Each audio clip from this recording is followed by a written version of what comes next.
Hello folks, Rob, MaximumRD here. I'll give you a little pan around my kitchen here as I'm about to prepare some toast and jams, some Smuckers.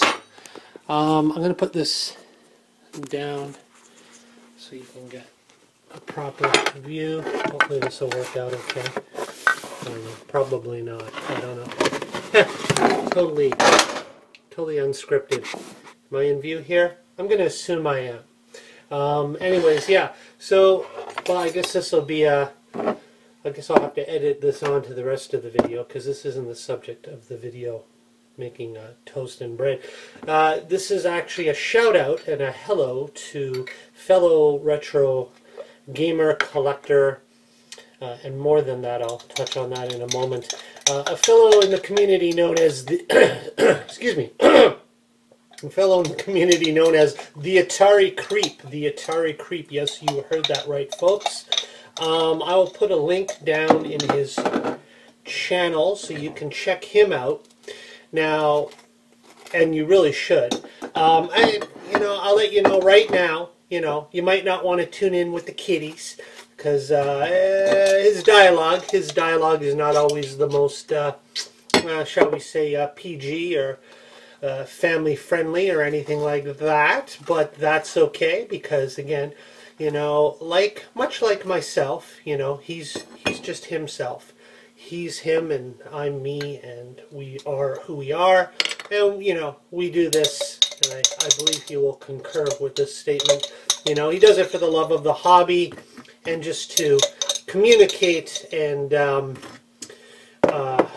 don't know what's the word, have some connection with like-minded individuals in the community. Being older like us. I don't know how old he is, I'm assuming. He's got the big beard, a little bit of gray in it, and anyways, I'm 49 years old, and again, this is all about just interconnecting with like-minded individuals, enjoying our love of the retro gaming classics and community and hobby, and we do it all, without monetization, without really any benefit or, well, other than the social benefit and the fun and the hobby, but no benefit of kickback or monetary rewards or anything like that. So, and again, same with myself. We just do it the way we want to do it, and we do what we want.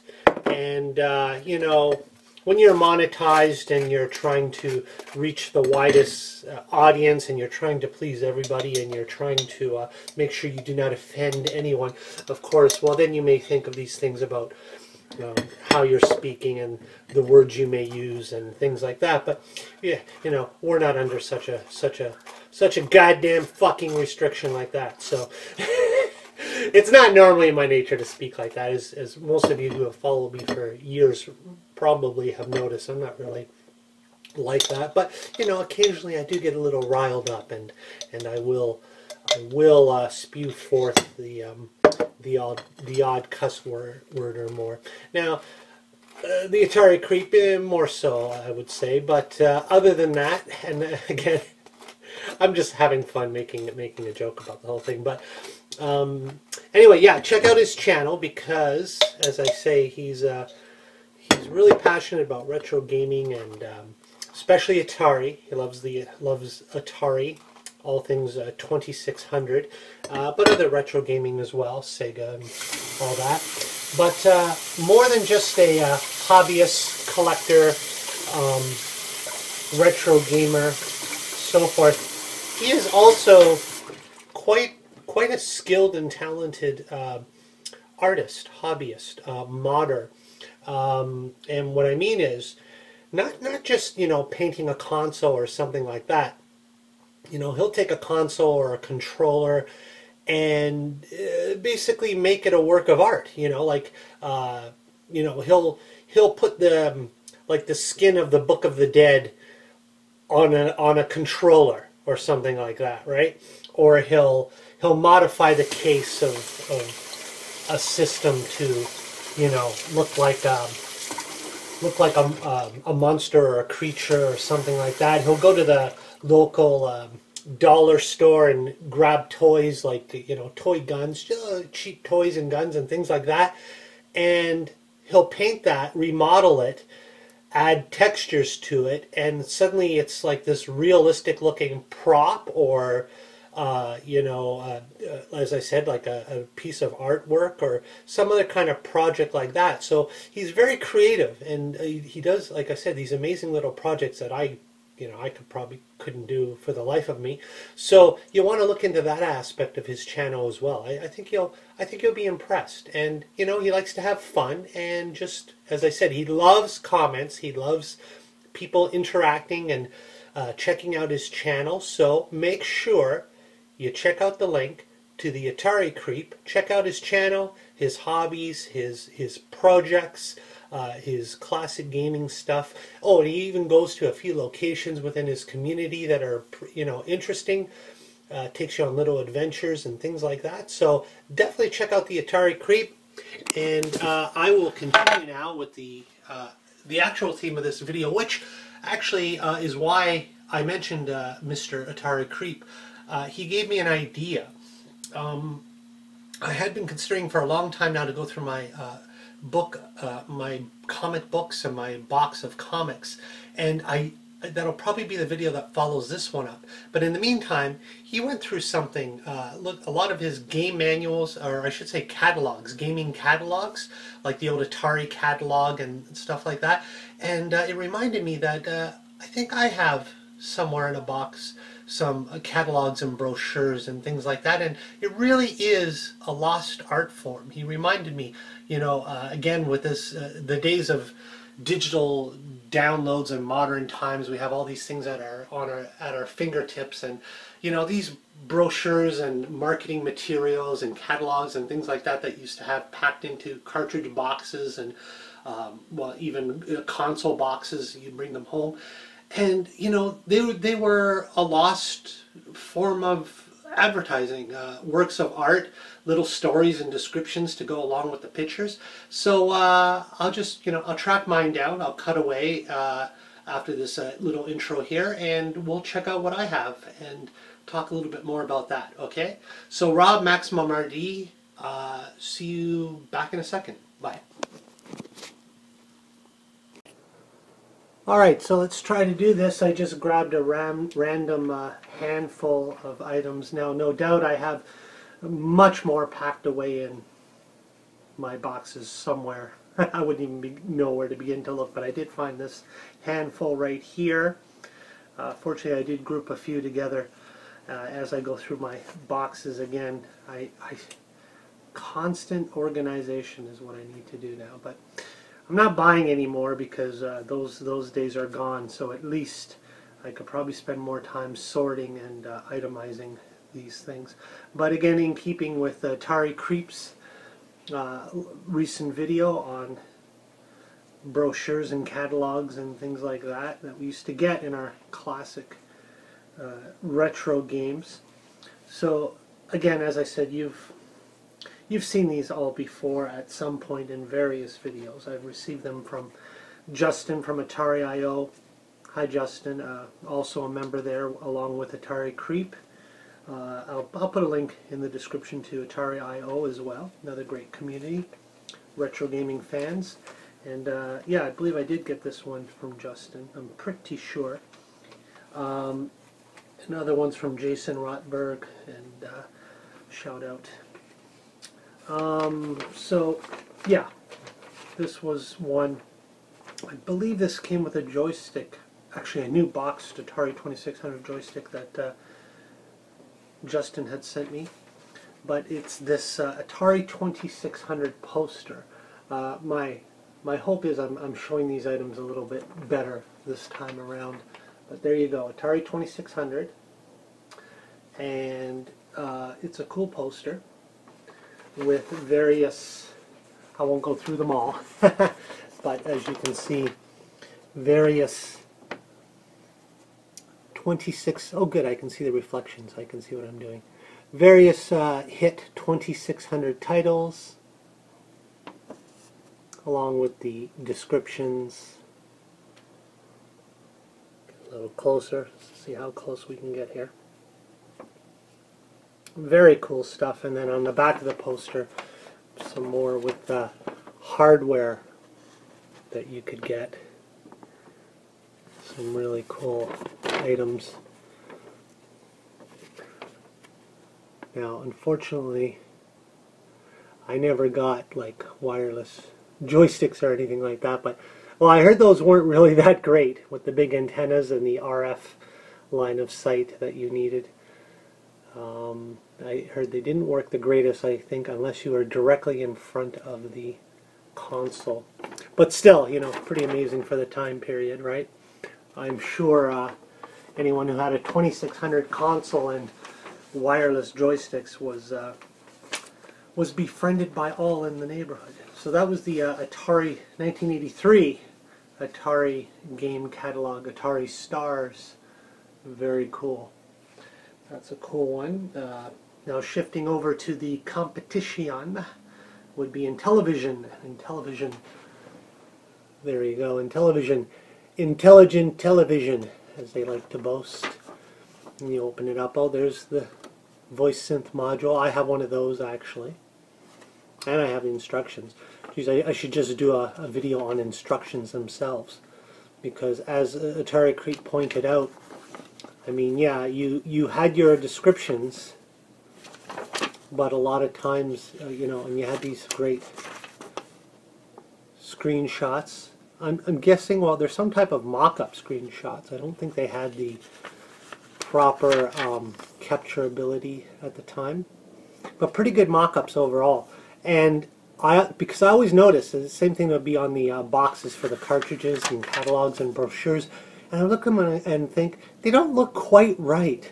You know, there's sometimes you like comparing it to the real thing that you saw on your screen. They didn't look quite right, but they definitely conveyed pretty much what you could expect to receive when you flicked on your TV and began playing. So really cool. Got a nice description of every item there. And of course, to accompany it, the great artwork. You know, they had to be on par with the standards set by Atari and their advertising in boxes and brochures. So wonderful artwork of the time period to represent the various genres and titles. Very cool. Gotta love it. There you go. Intelligent television. That's a cool one. Oh, well, speaking of, I guess, instructions, this is actually a brochure for the voice module. I would say IntelliVoice, voice synthesizer module, and a little diagram on how you would hook it up. And then the games that you would get. Now I have, let's see here, oh, Night Stalker. Oh, Night Stalker I didn't realize actually worked with the voice synthesis. That would be cool. Advanced D&D. Wow. Tron Mazatron available soon. Did that one come out? Tron Mazatron? I'm not sure. Tron Deadly Discs. Oh, no. These are just exciting new games available. Can be played with the IntelliVoice module, but they are not voice-producing games. Okay, because I was like, wait a minute, Night Stalker's got voice? Advanced D&D's got voice. Lock and Chase, no, they don't have voice. But these specific titles did. Tron Solar Sailor, I have that one. Space Armada, B-17 Bomber, we all know that famous one. And of course Bomb Squad. So that's cool. And I believe I have all those cartridges. I'm pretty sure I do actually. So, and that was one of my earliest videos way back in my pioneering days of the Intellivision and the IntelliVoice and some games. But yeah, early days here on YouTube. So that's very cool. And we have, what else here? Oh, well, it's more of a promotional type thing. Mr. George Plimpton. I'm waiting to sign a $2.50 check coupon with your name on it. I'm reading that backwards, so excuse me. Is he still waiting? Are you still waiting there, George? You'll be waiting for a long time for me. Send us your completed purchase registration card. We'll send you a $2.50 check, good at participating Mattel retailers, toward your next purchase of an Intellivision or IntelliVoice cartridge. Sincerely, George Plimpton, with his signature. Nice little piece of advertising there, promotional material. Now, going back to summer of '82 with Activision, again, they broke away. Group of Atari programmers broke away, formed their own company, Activision, to create high-quality titles that would compete for your gaming dollar on the 2600, and we know they did very, very well with some of these amazing titles. Megalomania, Star Master, Pitfall. You don't have to say much about Pitfall, just genius. Chopper Command. Even if some games were just their own takes on some of the arcade hits, they were still excellent and really utilized every resource on the 2600. Kaboom, great paddle games, Stampede, Barnstorming. There weren't many Activision game titles that were not fun, you know. Laser Blast, Fishing Derby, boxing. Used to play that one with my cousin, with my Uncle Andy up in Barrie when I was much younger. I'd go there. It was at a time when he had an Atari 2600 and I didn't. Skiing, dragster, Grand Prix, and ice hockey. Very cool. Once again with these screenshots, and of course, that's what stood out with Activision, is they made their game programmers front and center. And you know, they were kind of their own stable of rock stars in the video gaming industry that you would soon come to. David Crane, you know, Alan Miller, Bob Whitehead, etc. Whitehead, yeah, Larry Kaplan, of course. And those names and faces would become synonymous with quality game programming and titles. There you go. Let's see here. What else? And of course, going back to a great Atari catalog with wonderful artwork. You know, I look at this artist here, and I'm thinking, I'm pretty sure I've seen his animated work and art associated with like Sesame Street, and if not, more likely probably like the Electric Company and other children's television workshop programming. But I definitely recognize that style of art, if not the exact artist who worked on such things. But again, very much an artist of the time in advertising. So, more fun, more games, more entertainment. The Atari 2600, a lot of great titles available. Of course, now this catalog's a little yellowed. And again, with the wonderful artwork to accompany it. Asteroids, Missile Command, great stuff. Space Invaders, just absolute classics. You know, they just don't make them like this anymore. So, there you go. Join the Atari Game Club, the official Atari Game Club, as opposed to all those fake Atari Game Clubs. You didn't want to be conned in and join the wrong one, because thousands of people love their video computer system as much as you do. That's why I founded the official Atari Game Club. George Dakota, founder, right there. And you could fill it out and join. Get a certificate, a membership card. I take it. Very cool. Oh, and there's those great storage cases. Still a lot of collectors, they get a hold of these, and I don't have any of those. I would love to have some of those original binders and cases for the game. That's really cool. And what do we got here? Cartridge controllers. Oh, that's kind of neat. It's a little breakdown chart of which controller you would use with a specific game. That's really cool. It's your Atari Video Computer System 43 program cartridges. Excellent little catalog right there. Alright, and now this is another poster. Oh, this one for the Atari 7800.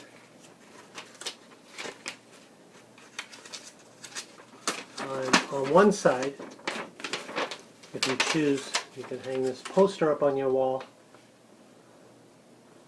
And then on the other side, win 2 ways. Collect games, win prizes. And you have a coupon you can fill out here. Official rules: win a trip to California.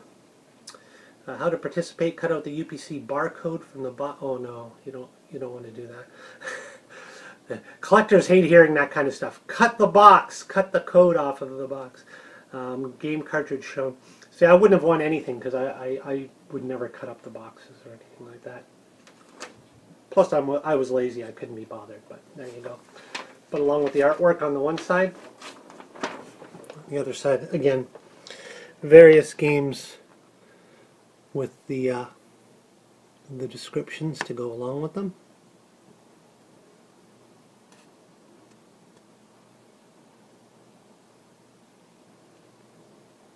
Yep, and a nice little poster. Once again, we'll fold that back up for safekeeping. That's the Atari 7800 Collected Games and Win promotional poster. Get the Atari Advantage. Atari systems and peripherals, t-shirts, all items that you could win by sending in the UPC game codes. And let's see, I think, well actually I'm going to wrap it up with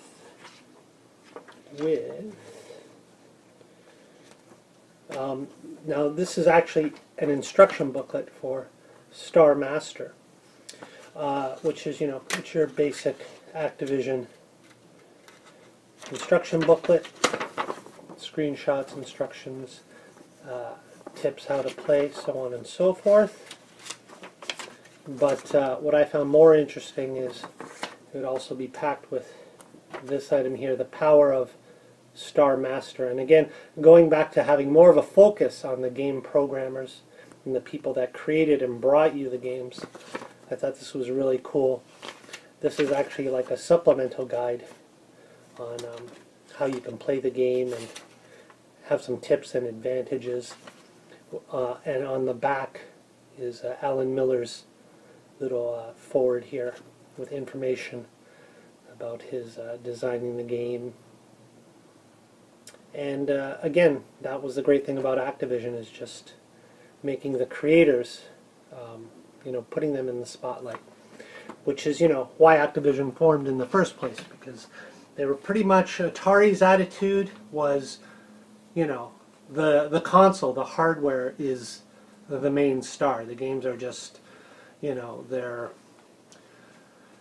what you play on the system. There's no need to highlight who makes them. That's not important.